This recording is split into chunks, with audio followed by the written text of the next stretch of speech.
하나님은 광야의 초라한 인생으로 살아가던 모세를 출애굽이라는 위대한 역사를 감당하는 이스라엘의 위대한 영웅으로 세워주셨습니다. 430년 애굽에 종살이하던 이스라엘을 모세의 인도로 출애굽시키시고 자유와 해방을 주셨습니다. 하나님이 모세를 사용하시기 위해서 가장 먼저 하신 일이 모세의 생각을 바꾸신 일이었습니다. 사람의 생각은 너무너무 중요합니다.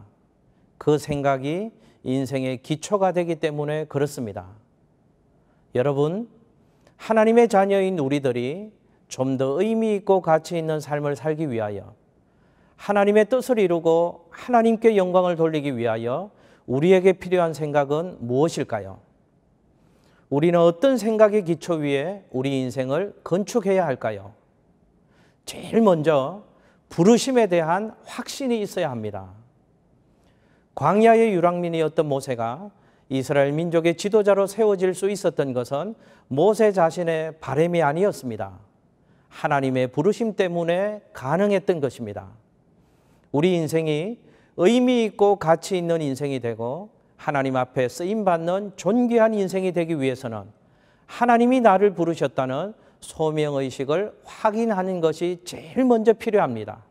기억하십시오. 우리 모두는 하나님의 부르심을 받은 사람들입니다. 우리에게는 하나님의 부르심의 때가 있습니다. 하나님의 부르심의 자리가 있습니다. 그러므로 나의 관심, 나의 유익, 나의 즐거움, 이런 것들이 우리 인생의 기초가 되면 안 됩니다. 철저하게 하나님의 부르심으로 생각하고 하나님의 부르심으로 판단하고 하나님의 부르심으로 행동해야 합니다. 그때 더욱 존귀한 인생으로 세워질 수 있을 것입니다. 건강한 자아상을 가져야 합니다. 건강한 자아상을 가진 사람이 건강한 삶을 살게 됩니다. 부정적인 의식을 가진 사람은 매사를 부정적인 시각에서 접근하게 됩니다. 대개 이런 부정적인 사고, 건강하지 못한 자아상을 갖게 되는 그 뿌리는 열등감입니다. 열등의식은 대개 우리에게 세 가지로 표현이 됩니다.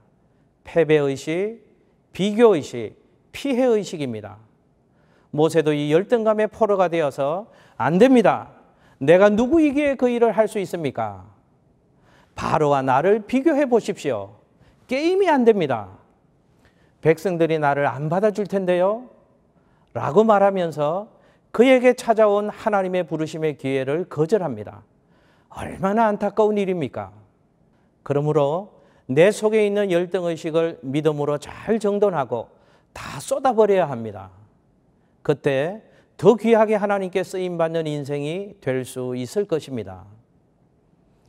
하나님이 나와 함께 하신다는 확신이 있어야 합니다.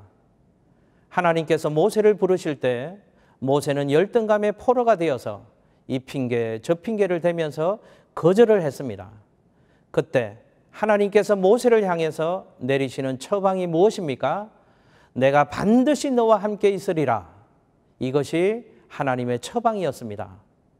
여러분, 우리가 한 번뿐인 이 인생을 가치 있고 의미 있게 보람되게 하나님의 손에 붙들려서 존귀하게 쓰임받기를 원한다면 하나님이 언제나 나와 함께 하신다.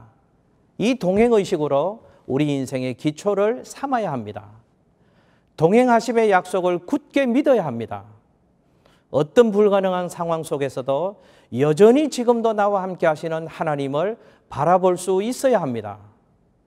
이런 믿음의 생각 위에 여러분의 인생을 건축해 나가실 수 있기를 축복합니다.